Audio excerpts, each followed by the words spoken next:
Hi, how are you? Good. Hey, thanks for having me, first of all. Thanks to New Orleans, thank you very much. So, hey, have you guys had that thing happen to you yet where you realize you're too dependent on technology? Yeah, it happened to me. My buddy was visiting from out of town, and he called me up. He's like, dude, I need directions to your house. I was like, all right, cool. You got a pen? And he goes, yeah, and I got to write this down. Here's directions. You're going to go to google.com. You're going to type in my address. Do whatever they say. And he was like, I'm not near a computer right now. And I was like, all right, what, do you have GPS in your phone? He goes, no, I have like an old flip phone. It's like, well, then I don't think you come to my house. I have cable and running water. It's going to freak you out. I was just in Seattle a couple weeks ago. Washington State now. Yeah. Washington State, so you know, weed legal.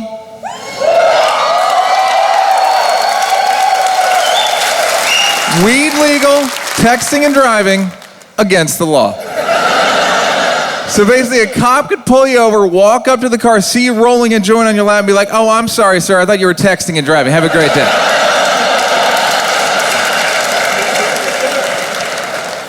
So I live in California, and in California the law is that we can't talk on the phone and drive, we can't text and drive. To talk on the phone and drive, we got to have the hands-free device, but my hands-free device broke recently, like a year and a half ago. So we all have the same plan pretty much for not getting pulled over. Here's what we do. We'd be driving along, talking to our friend, look over, see a cop.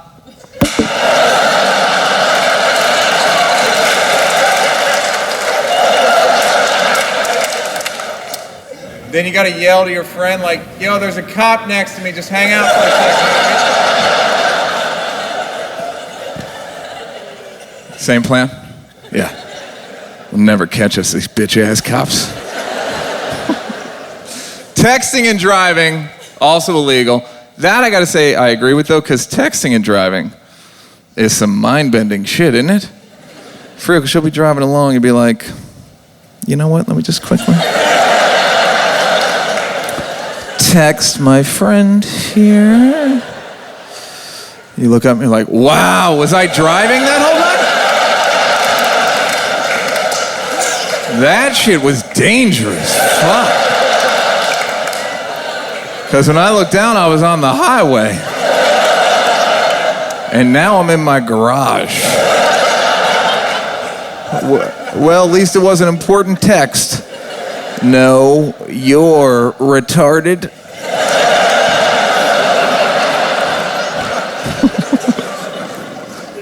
Not supposed to say retarded, but I think we all have a word that we're like, no, I'm going to keep saying that one. I got a couple. You know why we all have a word? You know why we keep saying retarded even though we shouldn't? Is because we're dicks. You know you know human beings are dicks is by who we hold up as great, because they're not even really that great. Like Mother Teresa's famous because she gave away free soup. But we're such dicks, we heard that like, wait a minute, she gave away free soup? She didn't charge for croutons or nothing? Oh, it's a freaking saint. Martin Luther King's famous because he said, hey, despite the differences in the color of our skin, let's all be good to each other. Again, we're such dicks, we heard this, we're like, racial tolerance? Who thinks of this shit? You're getting your own holiday, Martin Luther King.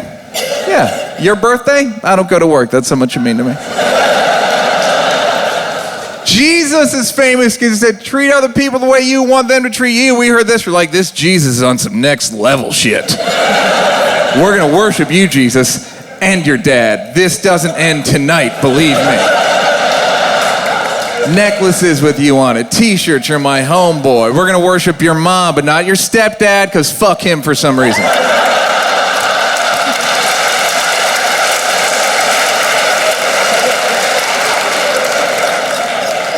Joseph got a raw deal, huh? More on that in a second. You know, Jesus, like, if we're crazy into Jesus, like, if aliens came down to Earth, they'd be like, who is this guy with the beard? You guys are so into, oh, his name is Jesus from Nazareth. Really? What did he do that was so great? What he did that was so great was he told us to be nice to each other. This was recently? No, actually, this is a couple thousand years ago, as a matter of fact. And no one else has said that since? No, one of the guy, black dude with the mustache, Martin Luther King, he said it too. All right, so let me get this straight. You guys are such dicks that in 2,000 years, only 2 of you went around saying, hey, everyone, let's be nice. Yeah, but I don't think that makes us dicks. All right, well, what'd you do to those 2? All right, we're dicks.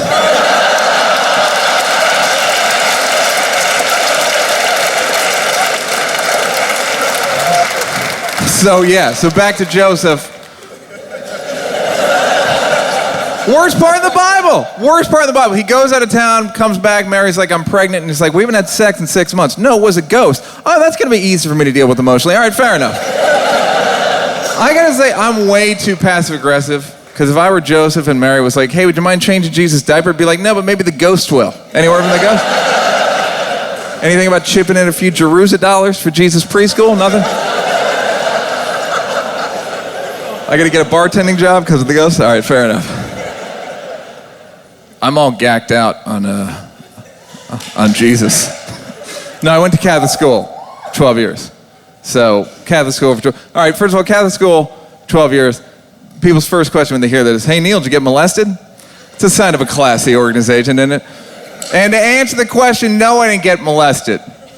I fucked a few priests.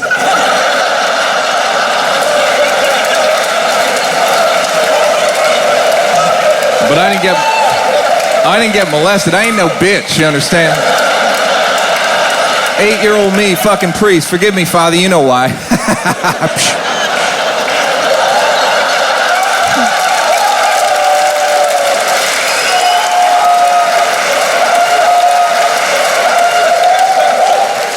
Catholic school is like prison. You gotta strike first.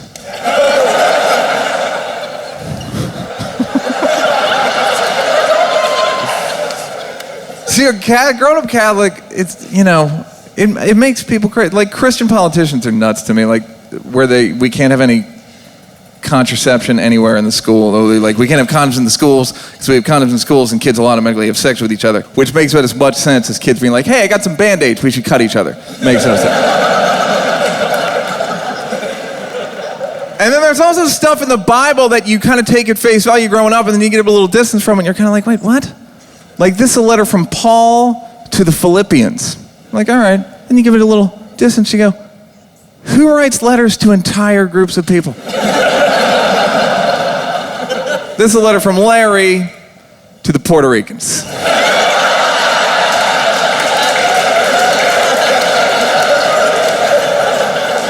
Dear Puerto Ricans, would you mind keeping the music down? Sincerely, Big Larry. 12 years Catholic school, then I moved to New York, started hanging with black dudes. Bang, bang, bang. I don't know them, they just are here. You barely qualified, you're so light-skinned, by the way.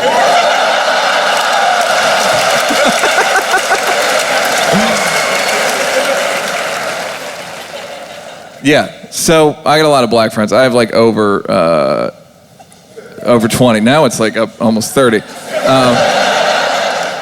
I got a lot of black friends. Here's the thing about my black friends. My black friends can relax in a way that my white friends can't. White people, we're not very good at relaxing. You know why? I figured it out. Because we're always worried about the rules and who's breaking the rules. The other thing about being white, you got to admit it, we got tattletale in our DNA. We got snitch in our blood, white people. I'll be in a nightclub with my black friends. It'll be packed. Everybody's drinking, dancing, laughing, having a great time. And I'm trying to fit in. Like, there must be 350 people in here right now. I wonder what the fire marshal would have to say about that.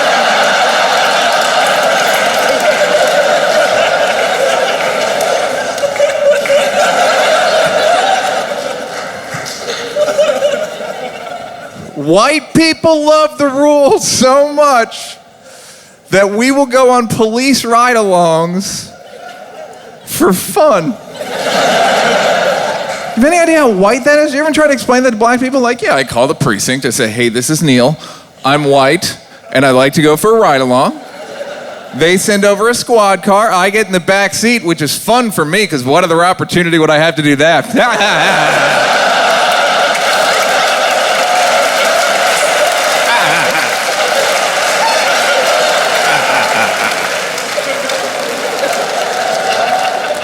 White people, we love the rules. And we should, white people. We made them.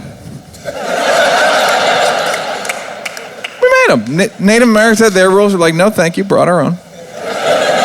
Some rules are really obvious white people make. You know what the most obvious white rule of all time is? No loitering.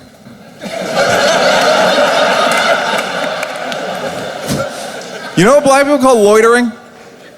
Chilling, that's correct. But white people tried it. They were like, all right, let's see about this chilling here. Let's try this out. No, we've got to outlaw that. I don't like that one bit. It's far too relaxing. We're not making a profit. We're not invading anything. I don't like it. But there's a price to pay, white people, for loving the rules as much as we do. We can't sleep. I've never met a black insomniac in my entire life.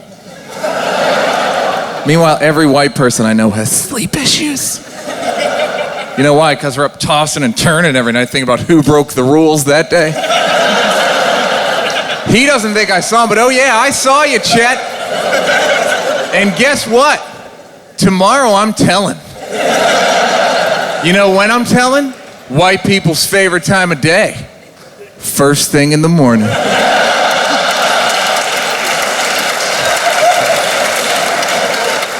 Can't sleep, white people. We need body pillows to get to sleep. Need the mattress with the red wine balanced on top of it.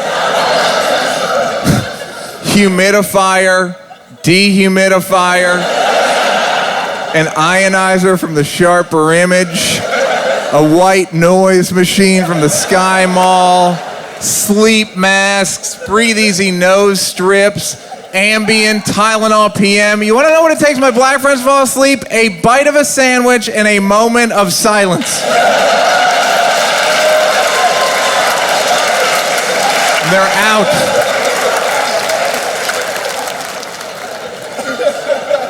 My white friends asleep, it looks like they're on life support. They have so much shit in their room.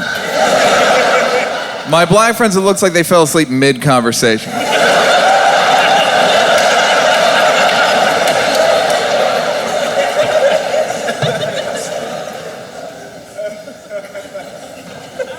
Here's the other thing about my black friends. They're all in better shape than me. All of them, the old ones, the babies, they're all in better shape than me. I have a ton of black baby friends. I'm not going to apologize for that. No, they're all in better shape. I'm white, I'm vegan, I work out twice a week, and I basically have the body of a black dude who just got out of a coma, pretty much.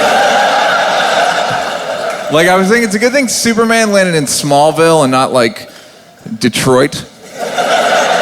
Because if Superman had landed in Detroit, he would have been, like, the fourth fastest dude on his football team. You're fast, Clark, but you're no Javaris Morrison.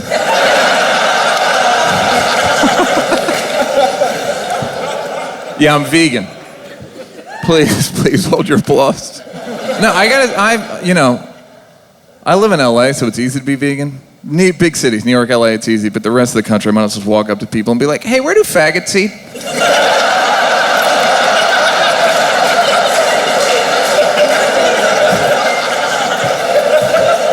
I wish I had more on that joke. That's the whole joke. But that's what's great about stand-up. It's like, I say faggot, you know I'm the faggot in that joke, and it's fine. That's off stage, we can say stuff. Like off stage especially, like me and my black comic friends will have the best conversations where they'll say funny stuff about white people and I'll say funny stuff about black people and it's cool. Where they'll be like, Neal, you know white people are sick in the head, right? That's why y'all be killing motherfuckers and freezing them and eating them months later. So you people are deranged, bro. That's why you never see any black serial killers, is because black people aren't sick in the head like white people are. I'm like, no, dude, the reason I've never seen black serial killers is because you guys kill one person and are immediately arrested.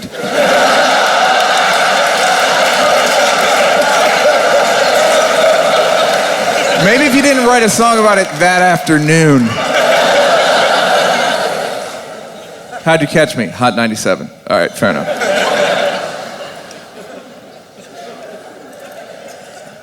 I got a lot of Mexican friends. Here's the thing. I live in the Southwest. People want to deport Mexicans. Why would you want to deport the hardest working people on the planet? Mexicans are the hardest working people on the planet. Mexicans, please conserve your energy. We need you for work tomorrow. 2 more jokes and it's vamonos, okay? White people are gonna need you tomorrow. You know what time? First thing in the morning, that's correct.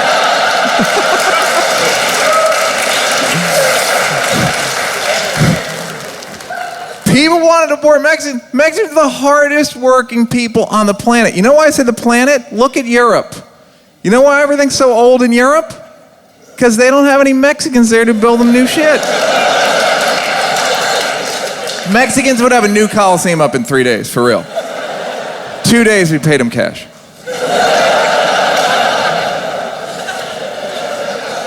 Still not convinced. All right. Mexicans will stand around all day in a parking lot just in case some work breaks out. Do you understand that? They're like hookers for construction jobs.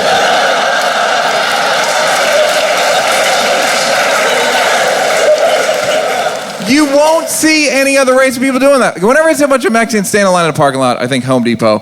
Whenever I see a bunch of white people stand in line in a parking lot, I think Harry Potter premiere.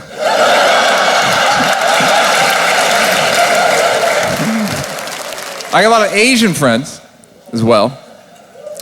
I got in trouble with my Asian friends and people on Twitter because when Jeremy Lin first started playing well, the kid plays for the Rockets, he used to play for the Knicks, Linsanity, first Asian American basketball player to do really well. So, and everybody's calling him Linsanity, Cinderella story, the underdog. So finally I went on Twitter and I said, you guys, I'm afraid if we keep calling Jeremy Lin an underdog, his family will eat him.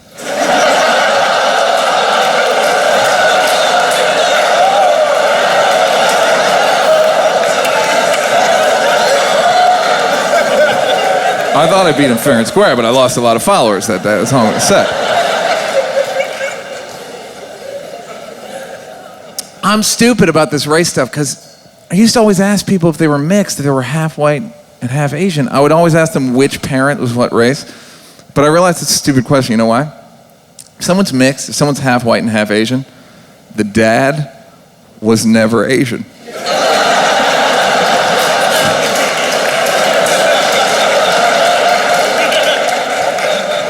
Ever. White girls are just not into Asian dudes. Like, I've never been to the club and been like, fuck, the Asian guys are here.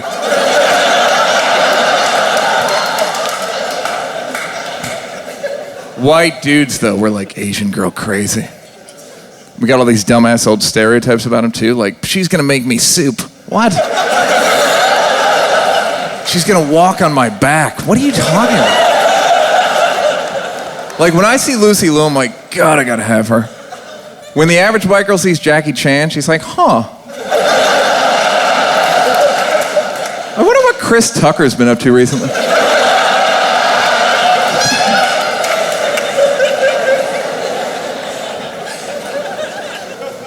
So yeah, I think about race all the time. Solutions? I don't know. People try to come... White people especially have terrible solutions for it. Like, they don't even know what the...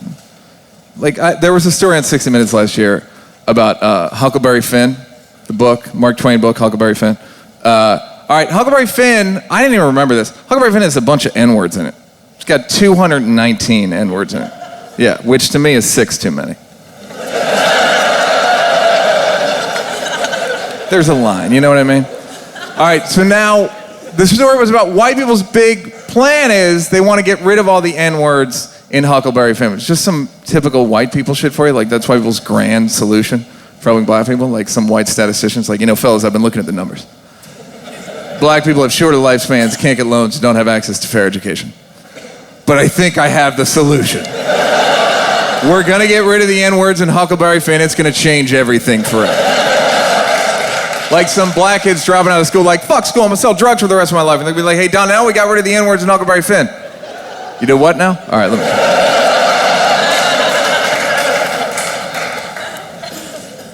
All right, this is where I overthink it, this racial stuff.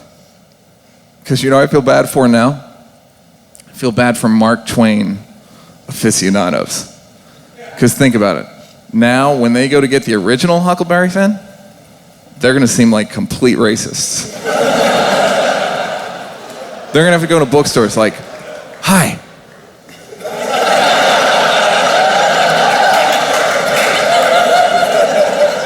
Hey, kind of a crazy question, but do you guys happen to carry Huckleberry Finn with the niggers?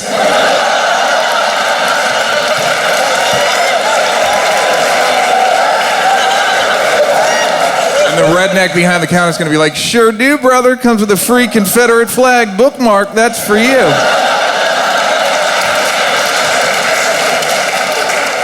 Relax, you babies. That joke's entirely fictional. A redneck will never work at a bookstore.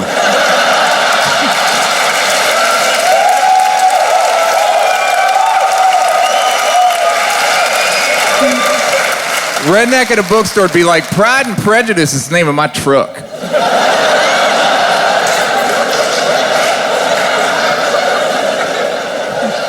That is a very good joke. That's my smartest joke.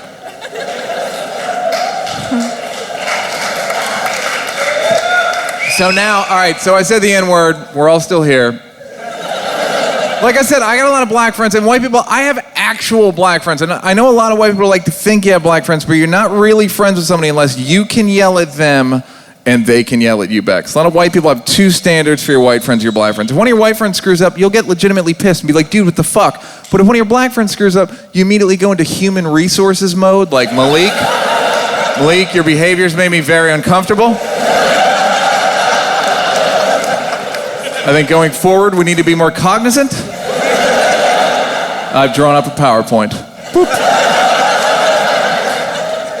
Plus, I'm a hip-hop kid, so I've been messing with the N-word since NWA. That was the big one. Yeah. Yeah. NWA, if you don't remember them, they were a rap group. They were straight out of Compton. It was Eazy-E, Ice Cube, Dr. Dre, a couple other dudes. All right, so Eazy-E died of AIDS. Hilarious.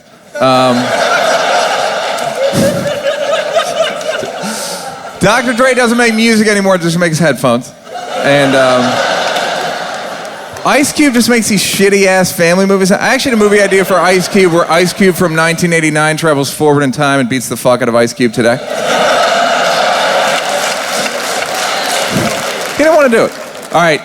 So if you don't know what NWA stood for, it stood for Niggas with Attitude. Now, the way I always felt about it, once they had the N, they kind of didn't need the WA.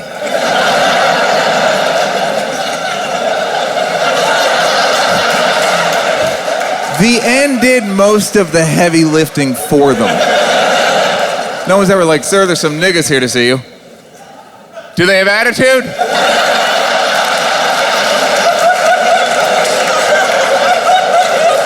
I'm afraid they do, sir. Shit!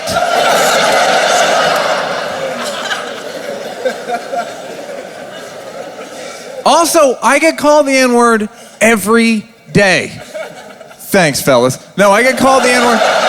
No, I get called the N-word every day. Text, phone, person, constantly. My black friends constantly call me the N-word. It's so bad and it's been going on for so long that I call myself the N-word when no one's around. I'll be in my car around lunchtime and I'll be like, nigga, you need to eat. Who are you talking to?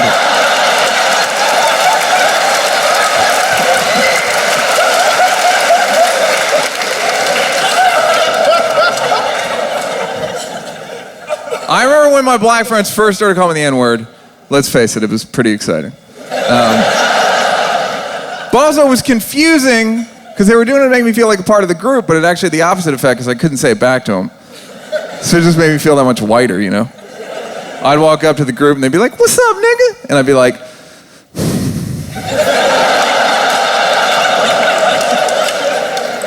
hello!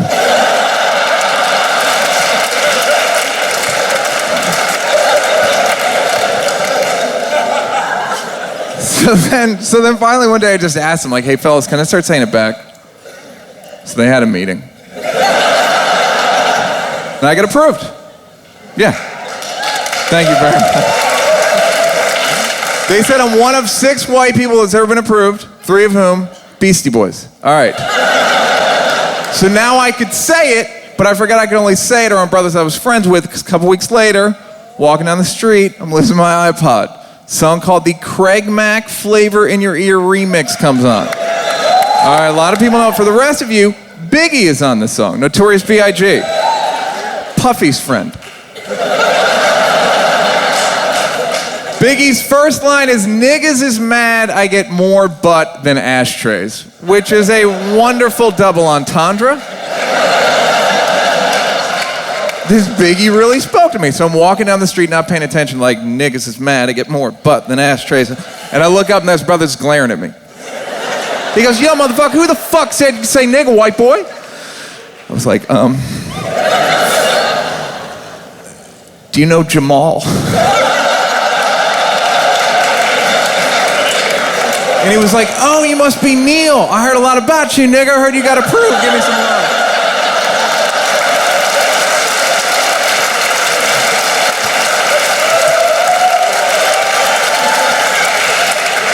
And then he stole my iPod. Look. He had every right. You know I had all the music backed up because that's what white people do. To the cloud, white people, to the cloud.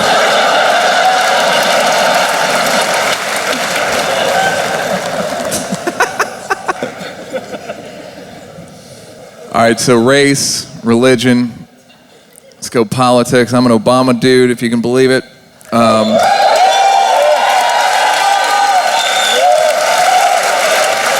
know what's amazing about Obama is people don't even realize this. Like, being the first black president isn't even like the biggest thing he's done. You know how he met Michelle? Michelle was a lawyer and he was her intern. Is that not the most pimped out shit you've ever heard in your life? So she was like, "Go make some copies," and he was like, "Yeah, and then after that you're gonna give me some pussy?" What?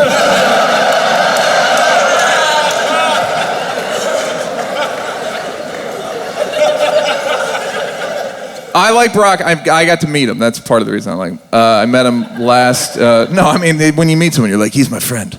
No, but I could call him whenever. I met him for 30 seconds. I met him last year at the White House Correspondents' Dinner.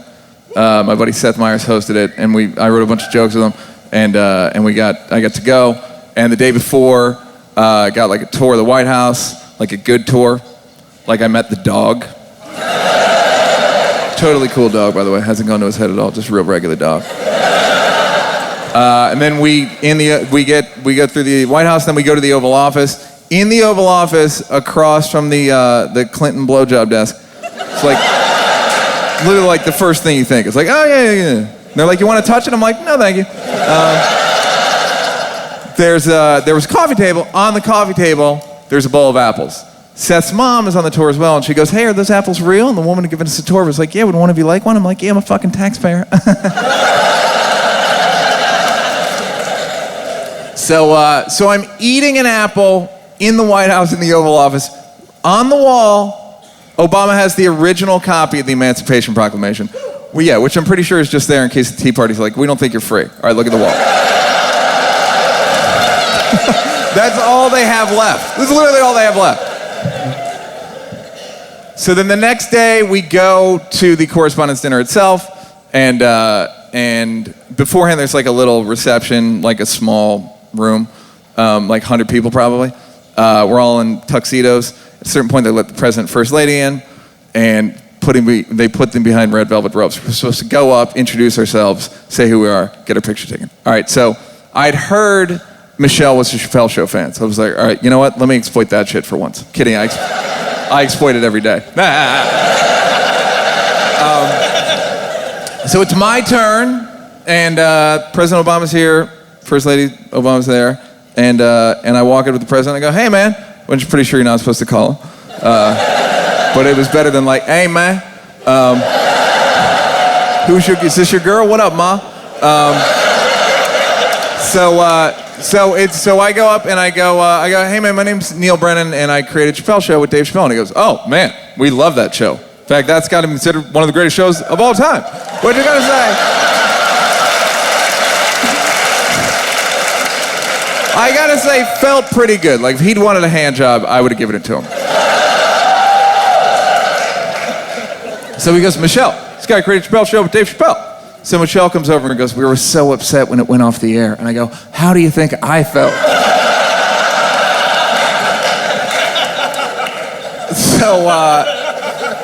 So now we're getting our picture taken. And that day, Obama had gone to Alabama to look at tornado damage. Then he went to Cape Canaveral for some NASA stuff. Then he goes to Miami, gives a commencement address at a college. Then he's going to come back to D.C., take pictures with weirdos for an hour. Then he's got to do stand-up, big day. Kills Bin Laden the next day. Did more in 36 hours than George Bush did in his whole life. All right, so...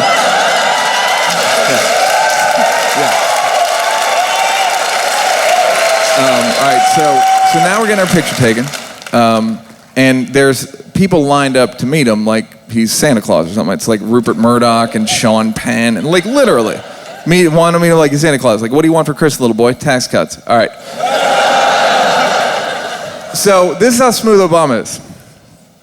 We're getting our picture taken, and I say to him, I go, God, man, this is all so weird. I go, do you ever get used to this? And he goes, nope. And then I swear to God, he goes, but you know, I can't just up and retire like Dave Chappelle did.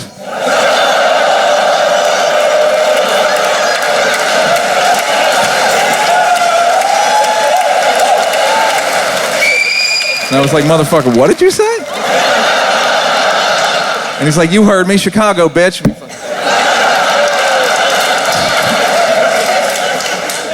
Secret Service like, let him fight, I got 50 on the whiteboard. It's awesome, smooth dude. Which brings me to Mitt Romney. Doesn't he feel like a weird ass, like 80s movie dad dream we all had? Thing about Romney, super rich dude. That's the thing. Everybody wants to be super rich, but here's what you don't think about. If you ever get super rich and then you have kids, there's like a 98% chance that your kids are gonna be dickheads. And then you start to get older and dying, and then they're growing up wearing yachting outfits just waiting for you to croak so they can spend your money on cocaine and boats and shit. If I ever get super rich and if I have kids, like if they're nice, I'll leave them money in my will, but if they're dickheads, I got a whole nother plan. Hear me out. All right. Here's what I'm gonna do. I'm gonna gather my kids around my deathbed. I'm gonna like, look, kids, I'm gonna pay for my own funeral. Whatever's left over, you kids can split up amongst yourselves. And then I'm gonna have the most expensive funeral in the history of death. I'm gonna have like a platinum casket, my name written in diamonds on the side, my social security number underneath it too, because fucking I'm dead now. What are they gonna do with it?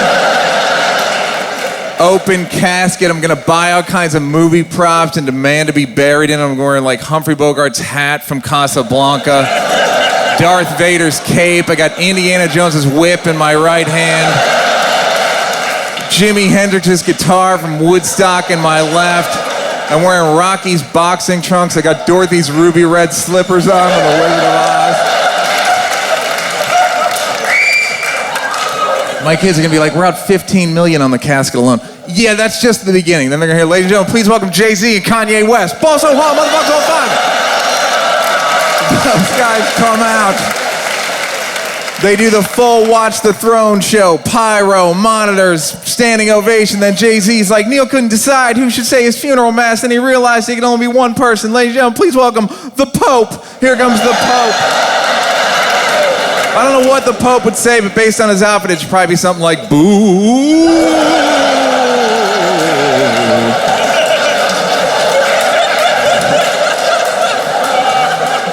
Then the Pope's like, Neal always loved comedy. Please welcome the cast of Seinfeld Reunion. Here they come.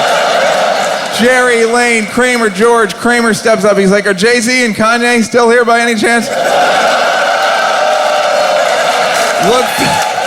Look, fellas, I just wanted to apologize for that night at the Laugh Factory as a show of reconciliation. I'd like to donate $10 million to the United Negro College Fund. And then a hologram of me appears, and I go, and Kramer, I will match that donation.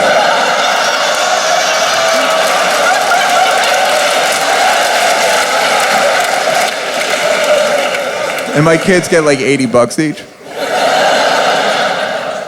Everyone else there is like, that's the best fucking fiend I've ever been to in my life. Hey, you know what I'm sick of? I'm sick of everybody telling me what TV shows I gotta watch. It's like all people talk about, like Game of Thrones, bro. Yeah, man. Breaking Bad.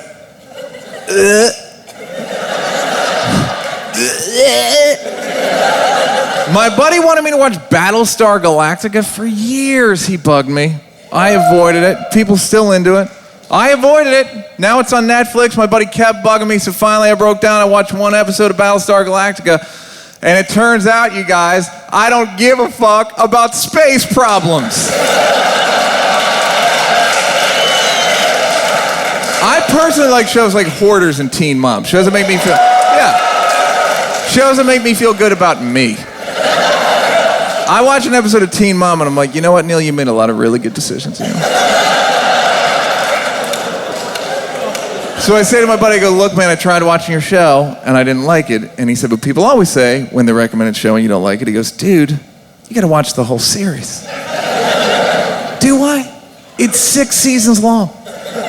It's 12 episodes a season. It's an hour long an episode. That's 72 hours of shows. That's a big commitment. Pretty much I can either watch Battlestar Galactica or get like a helicopter pilot's license. It's a long ass step. I gotta say it was way more fun before Netflix and iTunes and DVD because it used to be in the 80s and 90s. If you didn't see a show when it first aired, it was great. So you were off the hook. Someone go, hey Neal, did you see Blossom last night? Nope. And I never fucking will either. Shit's gone with the wind, my friend. Sure, they'll rerun Blossom in the summer, but on summer nights I ride bikes and finger chicks because I'm 11.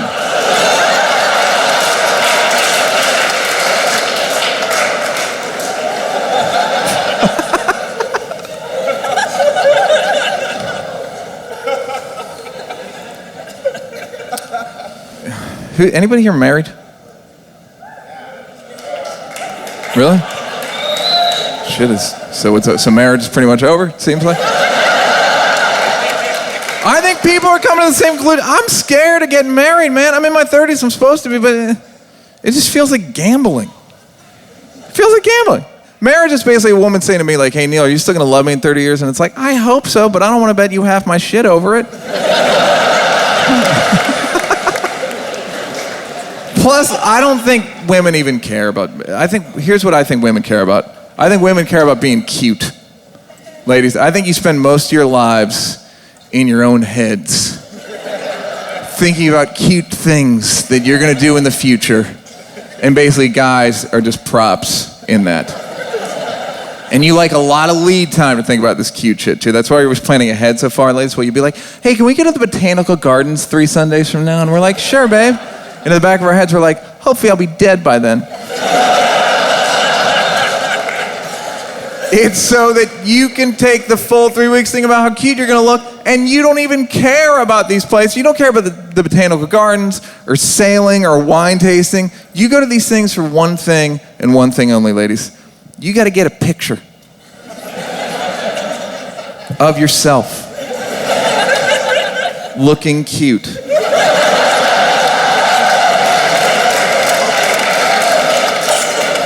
As like a receipt or a proof of purchase that something cute happened and you were the one who did it.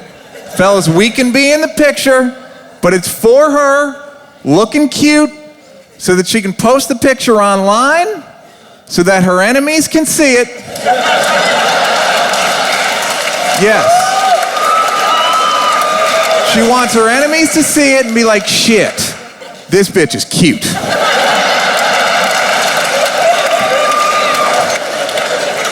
Cute, cute, cute. It's huge. It affects everything. You know what I noticed recently, ladies? Because of this cute thing? Every girl I know all the time is 2 things. Freezing.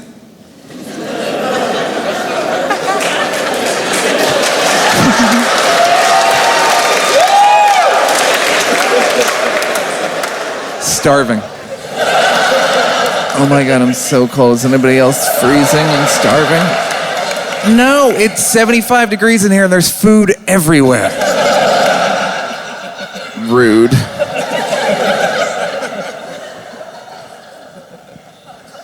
Ladies, you all say the same thing too. I haven't had anything to eat all day. You haven't had anything to eat all day? I had lunch.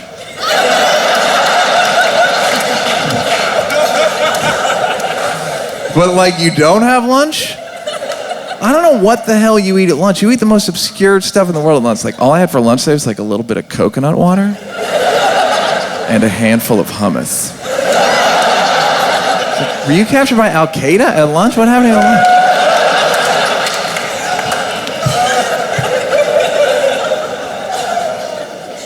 You know why you're freezing and starving? Because you don't wear enough clothes and you don't eat enough. Problem solved. No. I just realized the eating thing is a whole other thing, but the dressing thing, I realized how women dress. Women dress for the first 30 seconds of wherever they're going. You basically dress for the entrance of like, hi.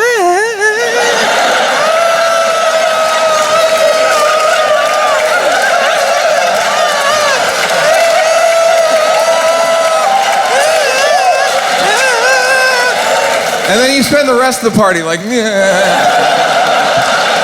freezing, my feet hurt, we have to go home.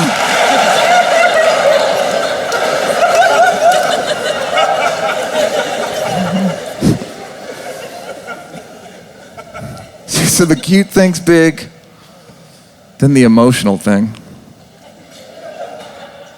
But the women being emotional has weird side effects. One of them, the big one to me is the way women tell stories. Because ladies, I don't know if you knew this or not, but a lot of guys think that your storytelling stinks. It doesn't stink. We don't know how to hear it. That's the thing. Women are emotional, so your stories are subtle and emotional and relationship-based. That's not how men like our stories. We like our stories like 3-panel cartoon strips. Like, he punched me, I stabbed him, we both went to jail. Great. It's a great story. Again, women's stories, subtle, emotional, relationship-based. It'll be like, Sheila came into work today. She was being all weird to me. I was like, is she being weird or am I being weird? And women hear that and like, that's an amazing story.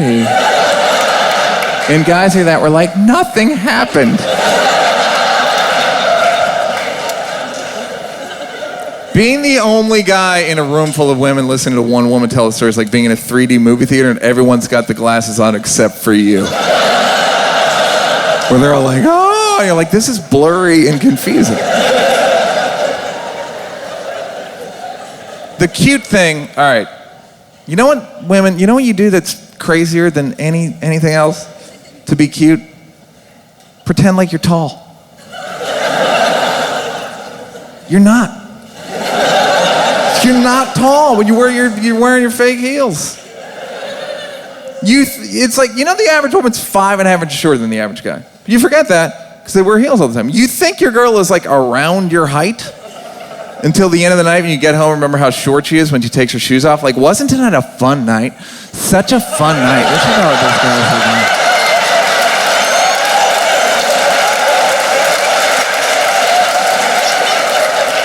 guy. Such a fun night.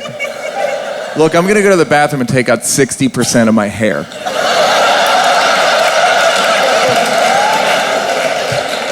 And when I come back, we need to talk about you being more honest with me.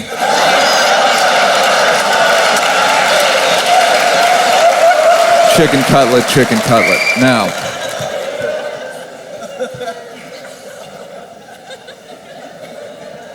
Yeah, so fellas, you know, we gotta empathize. Empathize with your girl, tell her she's cute.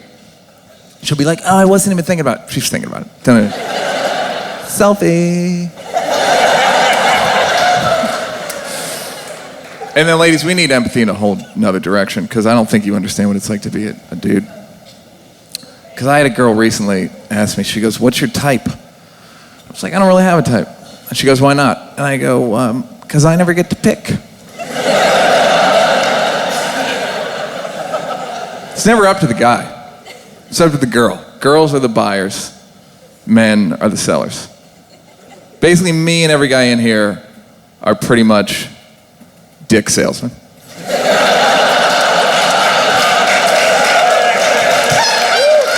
In fact, you know what? I'm a used dick salesman.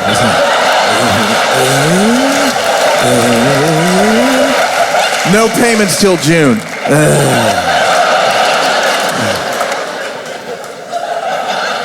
Low miles. Leaks a little bit in the summer.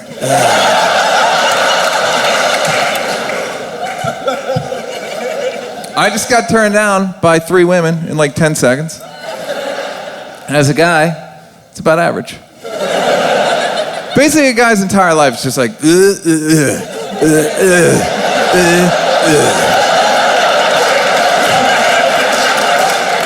and then we die. That's what our life is.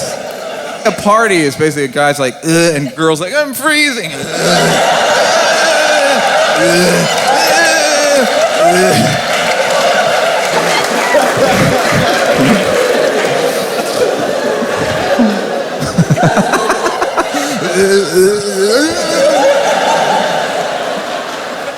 Yeah, guys get rejected constantly. That's the thing. Like, that's why we can't have feelings. It's too much dick to sell.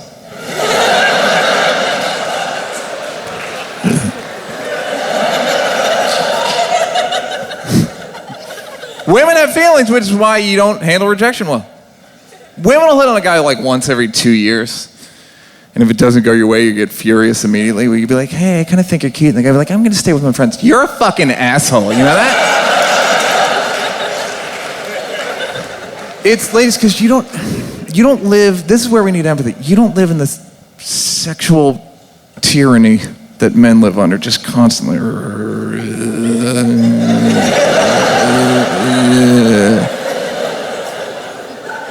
Men get erections in our sleep.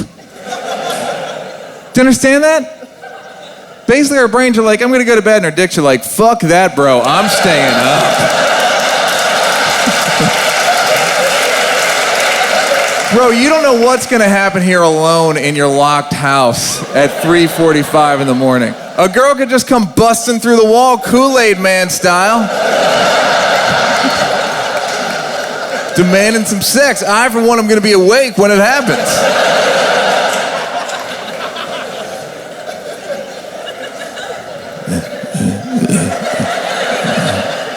I'm in the middle of something.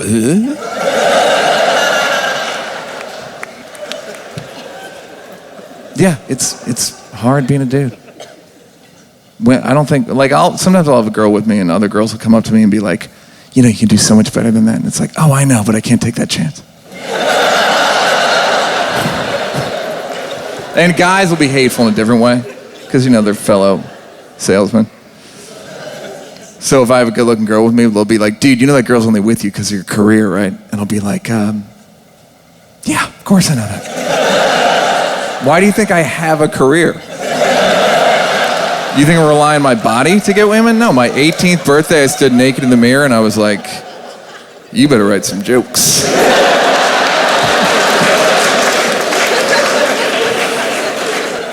Yeah, it's also exhausting being a guy. A girl said recently, she goes, I'm so sick of guys hitting on me.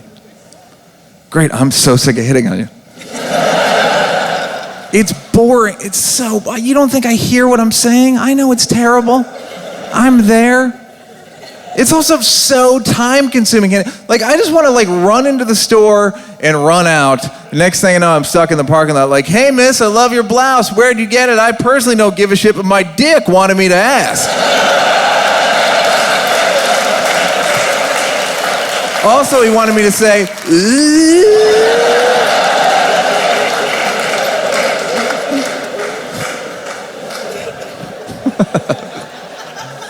be gay, they tell me. I'd love to be gay. Sexually, they know how to treat a guy over there. A gay club is basically one group of guys like, and then another group of guys like,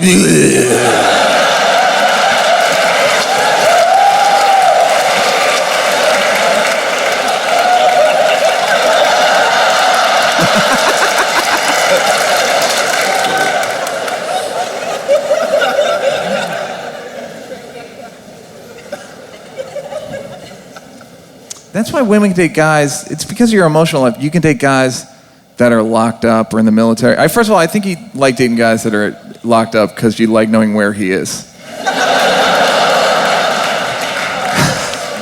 Where you'd be like, he wants to be with me, but the state won't let him. And fellas, I know what you're thinking, locked up. Well, what about sex? They don't need us for sex, dummy. You think you can please your woman more than she can please herself to the idea of you? You know how much hotter you are in her head than you are in real life?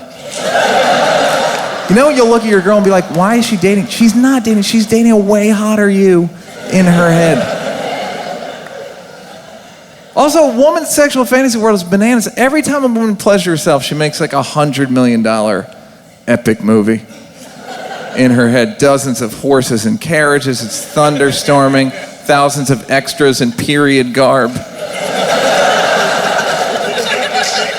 That's why, guys, we got bad sexual imaginations, which is why, like, we need a woman or porn, because we don't have a woman or porn.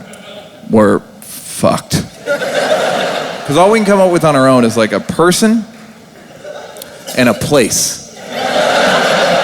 So it'll be like, all right, I'm gonna have sex with Angelina Jolie in my basement.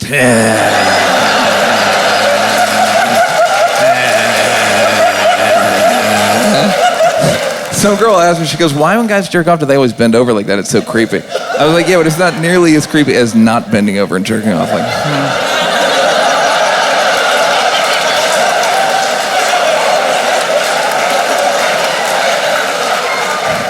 This is like some Nazi shit right here. Like, what have we here?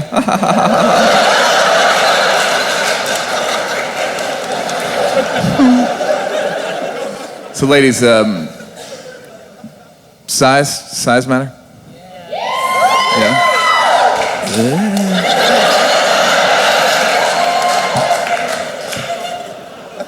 Ladies, I always heard it's not how big you are. I hear it's what you do with it. So what I thought I would do tonight is give you ladies a brief synopsis of what I do with it.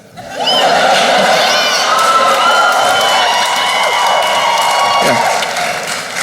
What's your name, sugar? Amy? Amy, what a beautiful exotic name.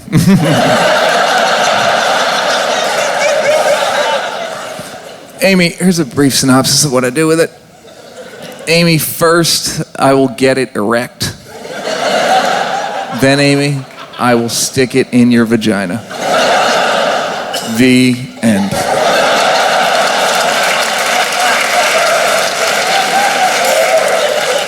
And that, ladies, is how I work Madge on your vag.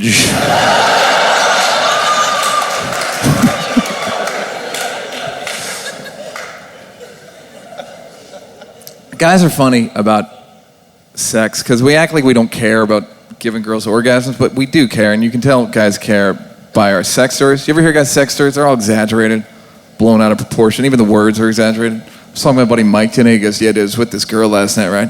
So I whipped it out.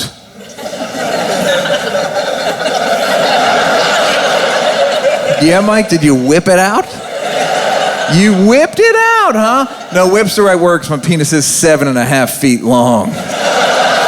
And it's got a wooden handle at the base. And every time I take it out, I do say, yeah!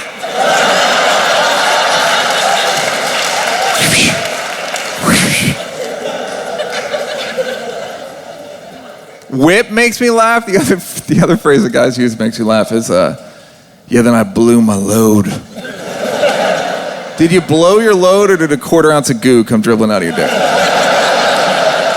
Did it go or did it go boop boop? I think I know. I think it went boop boop. Yeah, I blew my load, then there was like an explosion, like a rock slide. A lot of guys died down here in the valley. They had to shut down the interstate. The sheriff said he'd never seen carnage quite like that before. They're gonna do a benefit concert. John Mayer's scheduled to play. Listen to me, ladies. If you're gonna fake an orgasm, you gotta sell it. Seriously, you gotta sell it. Because I was with a girl recently who was clearly faking, put absolutely no effort into it. Yeah, she just went, orgasm.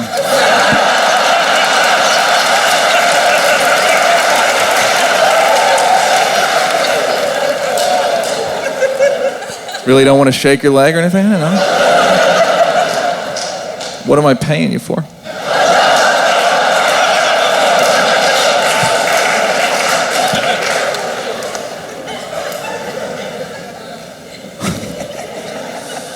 What kind of girls do I like to sleep with? Great question, guys. Thanks for asking. I don't like them too young. I don't like them too old. Too young, 18, 19, 20. Girls that age don't really know their bodies that well, so they're trying to act like they're having fun, but you kind of tell by the noises they're making they're not. Where they're like, yeah. And you're like, that's not convincing.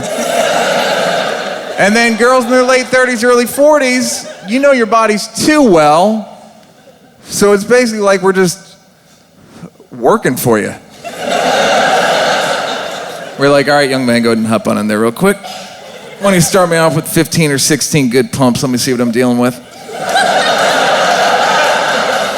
That's fine. Look, I'm going to take your right hand, put it on my left breast. Young man, go ahead and kiss my neck. And kiss it again. And pull my hair. I just came twice. Get the fuck out of my house.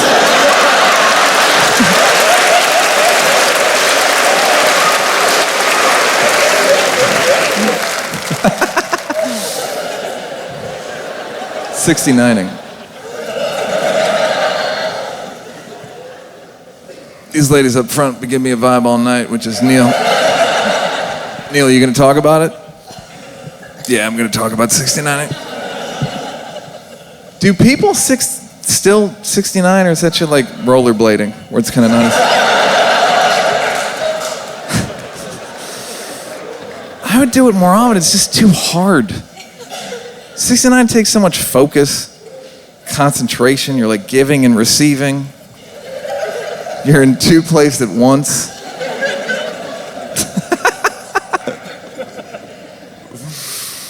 I think about 69ing a lot. Maybe too much. Here's what I've come to. All right, the people who invented 69ing, were they in a hurry? You follow me? Like, we're late for the theater, but we both really need some head. I think I have a plan. To the Bat Cave. Or was 69ing invented by an old white trash couple who no longer trusted each other? You follow me? Like, every time I go down on you, you have an orgasm and pass out. So guess what, you son of a bitch? Tonight we're doing it at the same time. On my command, 3, 2, 1, munch. You guys, I gotta go. Thank you so much. Thank you so much. Thank you so much.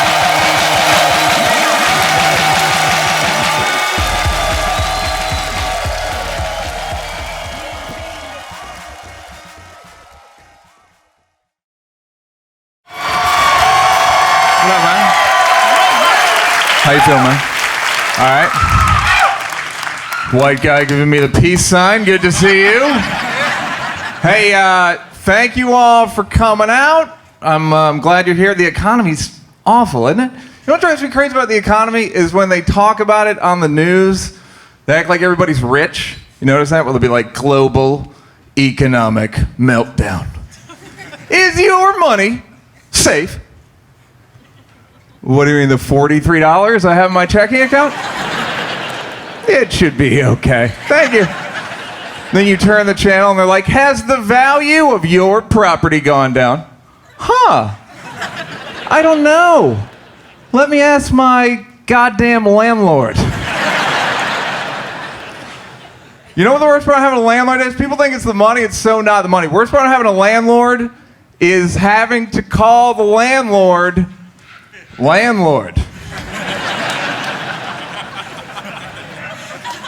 It's a bit of an exaggerated title, isn't it? For a guy who rents out rooms to strangers for money? Landlord? Like there's something medieval about the whole thing? Whenever I see my landlord now just to mess with him, I'm always like, my lord. My lord, I come to thee from the kingdom of apartment 4J.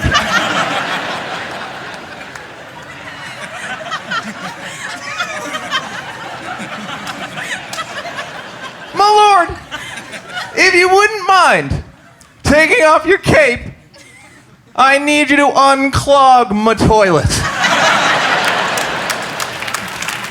Yeah. I watch the news a lot. Too much.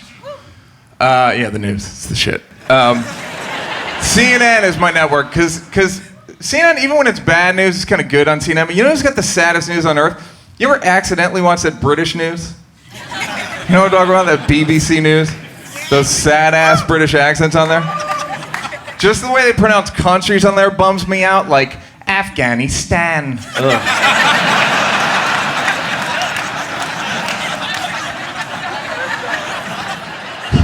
Like, they could make any news story sound sad on the BBC. Like, today, packs of wood nymphs travel the hillsides of New Jersey, handing out chocolate chip cookies and blow jobs.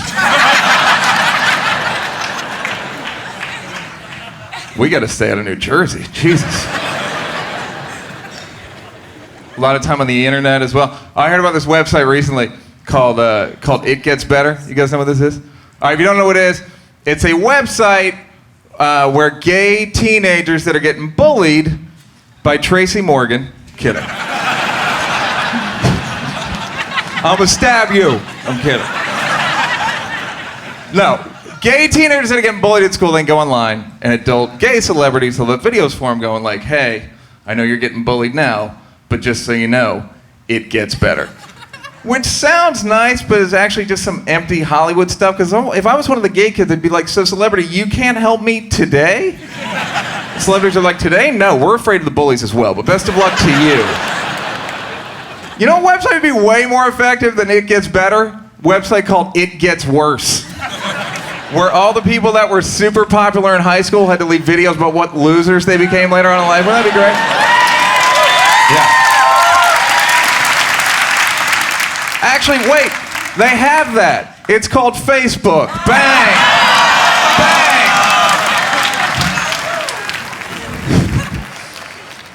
So there was some music award show recently. The Songies or something. Are you not sick of these music shows? These award shows? Like, there's like no good songs, then they're just giving them awards. Like, let's give Neo a prize. Let's not. You know what else drives me crazy about it? Remember when people used to just do their songs in these shows and get off stage? That's not enough for these egomaniacs. Now they have to show us how hard they worked. So like Usher will finish his song and everyone's applauding, and instead of getting off stage, Usher stands there and does this. It's like, Usher, you lip-synced a song. You didn't witness a murder. Get off stage. Yeah. Fellas, no woman on earth wants to look at her phone and see a picture of your dick. Yeah. Yeah. Yeah. Ever. Our bodies are disgusting. They're not made to be photographed. That's what women's bodies are. Women's bodies are beautiful. They got curves and padding and their own cafeteria. They have a lot happening. Our bodies are not made to attract women. Our bodies are made to see attractive women, chase them down with our superior speed, subdue them with our superior strength, try to make a baby. There we go.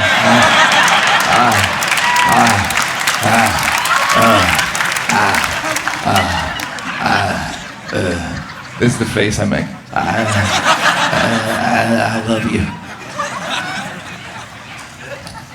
So I'm single.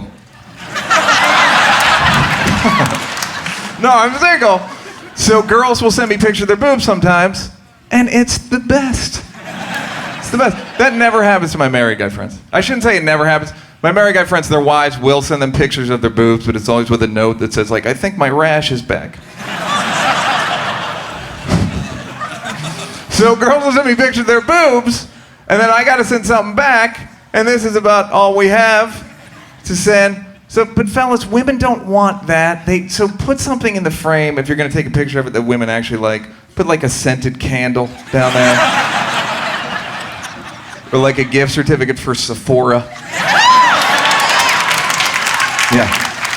Or like a bigger dick. Something.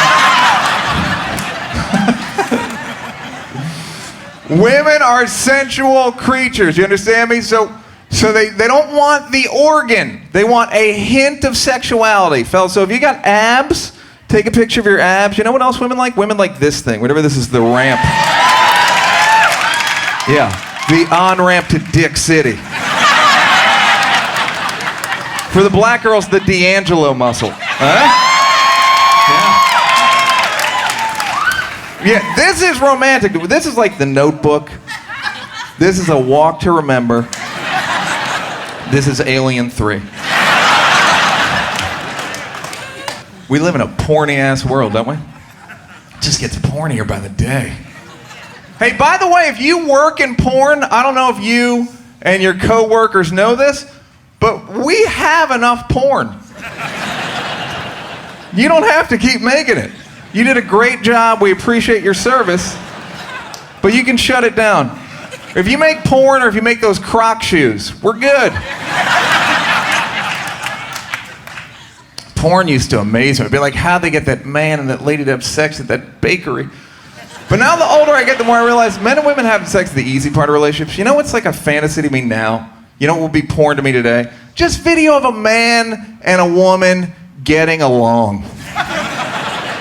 Like, wait, he has to work late and she's not going to take it personally? Oh, that's hot. Wait, they went to a party together and they want to leave at the same exact time? Oh my God, where do they find these people? Wait, she wants to talk about the new duvet cover, he doesn't give a crap, and she doesn't give a crap that he doesn't give a crap? Oh, that's gonna make me finish.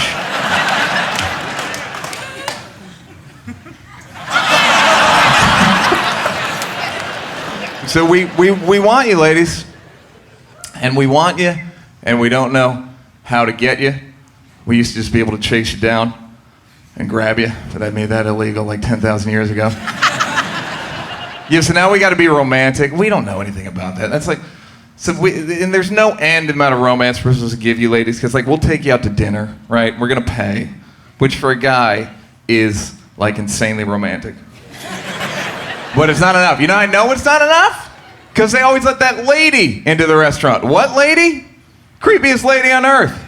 Goddamn flower lady. Is there anyone worse than that woman? Whenever I see her, I'm like, who let her in here? Roses for the lady.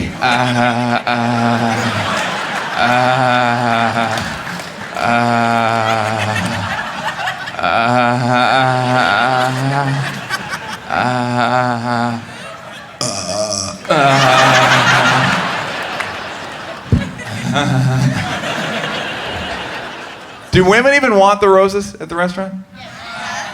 No, a lot of no's. You know why, fellas? Because the roses are too convenient. Yeah, women only like presents if they're super inconvenient to get. Yeah.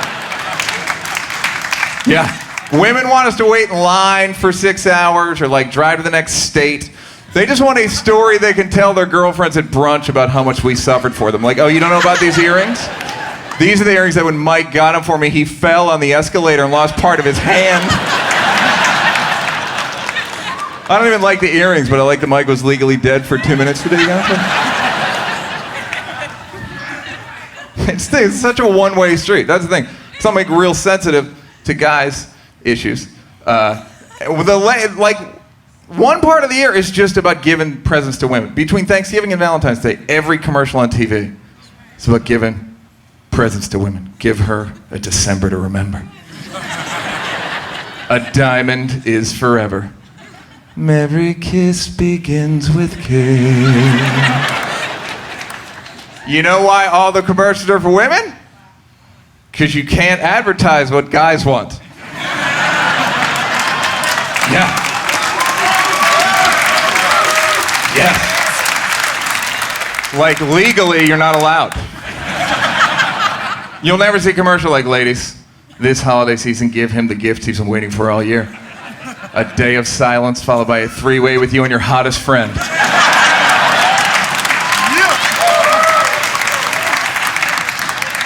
Followed by more silence. Only from J.C. Penney.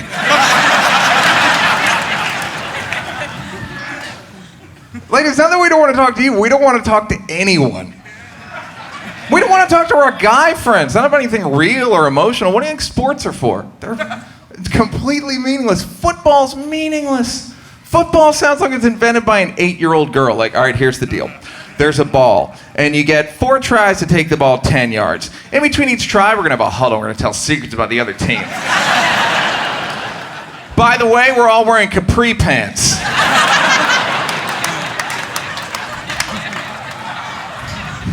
At halftime, the Black Eyed Peas are going to play. I don't know what women want to talk to us about. We're jerks. Guys are jerks. You want to know what guys are really like? Look what we're doing when there's no women around. When it's all guys. It's just a lot of slapping each other and insulting each other's appearance and trying to injure one another's testicles. Women are nice. Look at men's surprises. Look at women's surprises. Women's surprises are nice. Women's surprises are like, today was Jill's birthday, and we all pretended like we forgot. And then at 4:30, we all got cupcakes, and she was so surprised. And a guy's surprise is like, Joe wasn't paying attention, so he lit his back on fire.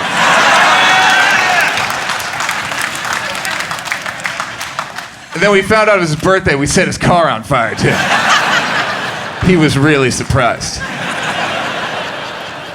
Hey, where are we on Obama? We like him?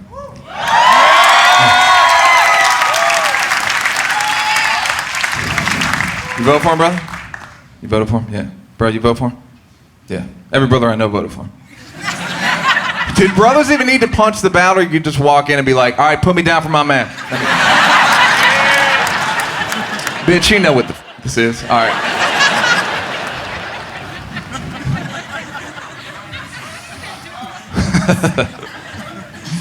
I like the dude. I voted for him, but in some ways he's like America's rebound boyfriend. You know what I mean? Like, we just want to be able to call George Bush and be like, yeah, we're with someone else now, George. And get this, he listens to us, and he doesn't just attack people for no reason. And oh yeah, did I mention he's black? Click.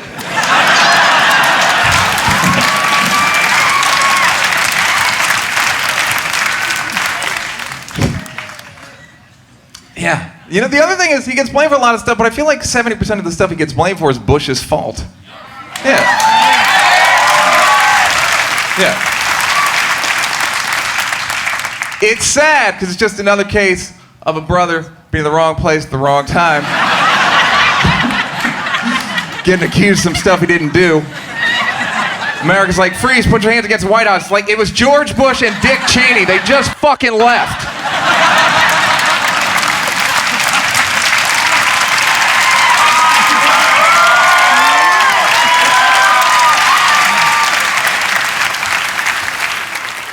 Yeah, and they sometimes I follow the administration pretty closely, and they say, like, you know, he's too insulated against his critics, but he relies on Sasha and Malia and Michelle to keep him humble. But that might keep him humble. But you know what would keep him really humble is if Sasha and Malia were white. 'Cause they're like 12 and 14, they're sweet girls. But if they were white, there's no one meaner on earth than 12 and 14-year-old white girls. They're like the meanest little bitches on the planet. Because now he comes home and he's like, Sasha, Malia, study hard, get no good school. And they're like, yes, Daddy, we love you. But if they were white, he'd come home and be like, Sasha, Malia, study hard, get no good college. He'd be like, for what? You ruined the economy. There's not going to be jobs when we get out, you jackass. We're going to Cancun. Hopefully you won't wreck America while we're gone, dumbass. Oh, look, Sasha, it's Daddy's birth certificate. Psych, you don't have one, foreigner.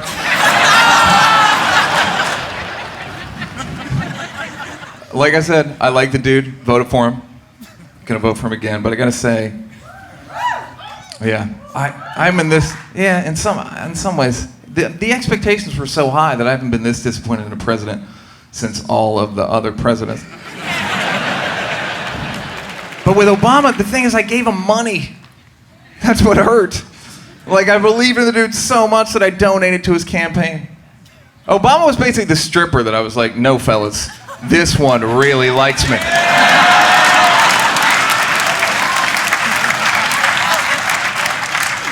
Want some hope, hope, hope? Hey, baby, you need some change? Hey.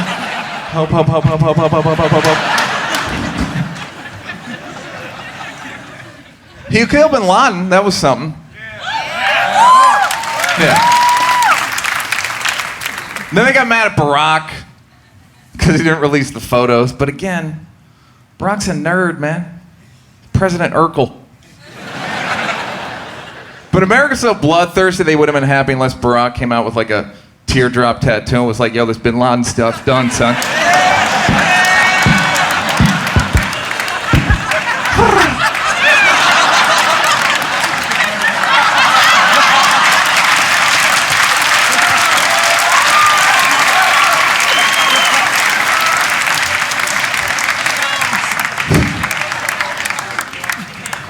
He's black, you get it?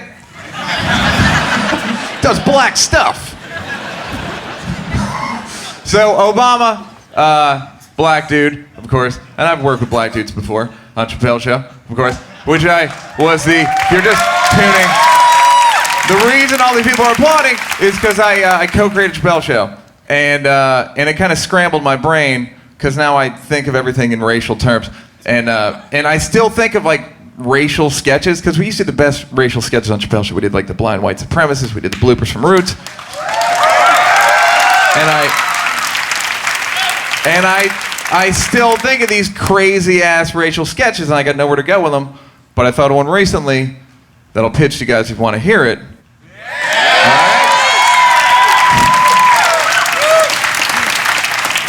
All right, but don't be babies, all right? Because this is racial. All right. I wish we could have done a sketch about how scared white people must have been on the last day of slavery.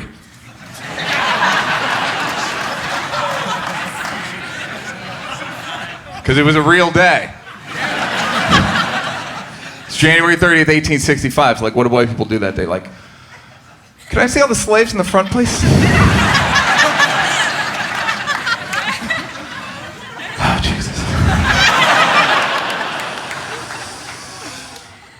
Well, we had a heck of a run, didn't we?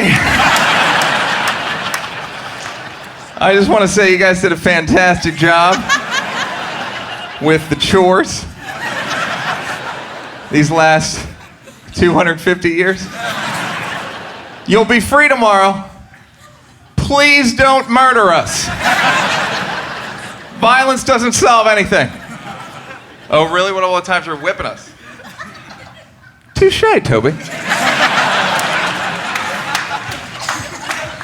Touche. Now, if you guys wouldn't mind clearing out your stuff, the Mexican should be here any minute to replace it. All right, thanks you guys very much. That was fantastic. Good night.